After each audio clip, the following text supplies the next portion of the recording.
congratulations. How proud are you of what your side have done today? Yeah, I'm extremely proud. I seen a bit of belief in him during the week, the way we trained. We had a good long turnaround. And I've sensed a bit of expectation that they thought they were coming here to win, which is good. And then even at half time, we were down 8-0, but we weren't bad. I thought we were very good in the first half, but they were very, very good. And we talked about, well, to beat them, we have to be very, very good in the second half. And we were. I think both teams, credit to them, the footy was just end to end. There wasn't a lot of errors. It was just a lot of. I'd like to see the ball in play. I reckon it was pretty high. How more satisfying is it coming out on the right end of a scoreline after a game like that, as you say, was so attritional, was so end to end? You could see how much it took out of both sides. Yeah, two things. Last time we played them, we had them, I think, with 10 minutes to go, and that was a game we should have won. We should have kicked on, but we probably just lacked a little bit of composure at times in that last 10 minutes, and they come up with some big plays. Then we probably went into our shell a little bit and tried to protect the lead, but we learnt from it and we went after it tonight. When we got 16 minutes in front, we kept playing and we knew that they'd be dangerous. So that's the first part of it, and then the second part of it is you don't get anything unless you work hard, and the boys worked hard in the pre-season, and it's not always going to turn out like it did today, but that's on the back of hard work. And you have a look at Hull KR, obviously they work very hard, and that's why they're successful. That winning try was pretty special, wasn't it? Yes. Talk us through how you saw that. Well, we've got a lot of players in our team that like to play a bit of footy, so it's just trying to make sure that it's within our framework and that we're prepared to back it up with our defence and work hard for each other and maybe take a couple of chances here or there that maybe other teams wouldn't take. But that was really good work from Lockie, who's always at you all the time and he's always playing. And we've worked with him on just minimising his errors, and I think he's done a really good job on that in the last 6 months of, he's not coming up with them big brain explosions. And that was a good play from him to start the play and finish it. And then young Alfie, bit of pressure coming in. He hasn't had a lot of opportunities, and for him to have the nerve and the back himself. And Grixie does a good job with our guys at training. They practice that a lot. Lincoln back three. If the forwards can front load their effort and get them kicking in a position where we can catch it on the full and in a decent field position. So Grixie's done a good job of that. On Alfie, did he keep his place on the back of what he did last week, or was Riley injured? No. I just wanted to give. Look, I never thought Riley would get 15 consecutive games out at the start of the season. He was given an opportunity and he's made the most of it and done a really good job. Alfie was injured. It's bits and pieces throughout the pre-season.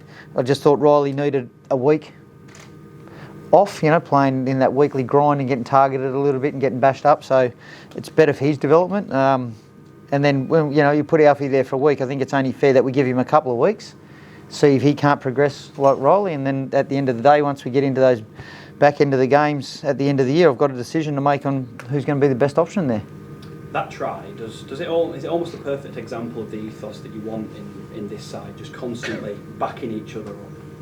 Yeah, I think I talked a bit about that, is backing each other to be brave and go after the game, but that's not always going to go your way, and when it doesn't, you've got to be brave and strong and tough. And you've got to find effort, and you've got to, protect each other and support each other with your defensive efforts and your responses. The only thing that matters in the game is big moments, but it's your response, and that's something the guys have focused really good on. And Ash has been really good as a leader with his, keeping the group nice and calm and together, and good and bad moments. And our responses have been pretty good. How pleased were you as well with your defence, particularly in that second half? Because that's probably one area you fell down in a bit last week. Yeah. Look, it's not an excuse, but last week you're playing against a very good attacking team, and when you score a lot of points, they go after you and they chance to handle a little bit more. So it's a bit some circumstances around that. We weren't happy with a couple of the soft tries last week, and I thought our defence, even the first half, I thought our defence was good tonight. In the first half, it was just simply a missed tackle how they scored, and and that's what we sort of said to our boys at half time. They're not just going to give us anything either. It's going to come down to a missed tackle or someone doing something special, and we come up with something special. And just finally from me, Brad, what will a win like that today against a side that have been dominant throughout the season do for the belief and the confidence that you are well in that picture with them? Well, we're still not there yet.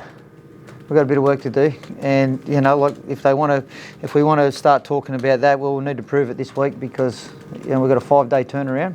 We can sit here and feel good about ourselves, or we can move on and worry about our next opponents, who look at playing some good footy, and they pretty much embarrassed us 2 weeks ago. Cheers, Thank you. There's been some talk of an allegation of biting by one of your players has made the allegation. Do you know anything about that? Nah, I don't know anything about that. Biting? No, I didn't hear that in the sheds. Sorry, not biting, gouging. Sorry, gouging. Oh, there might have been a couple of suggestions that there were some hands in the eyes, but we'll have to leave that to the match review committee. Everyone get through okay? Yeah, we had a few cramps, but when the ball was in play and a lot of end-to-end footy, I think both teams suffered with that, but I think we're pretty healthy. With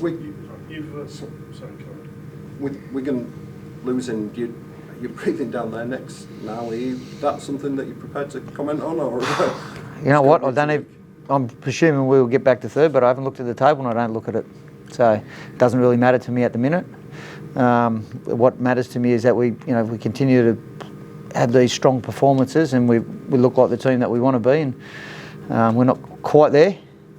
We need to be able to make sure we can back it up every week, and we didn't do that 2 weeks ago. We decided to look for a soft, fluffy win.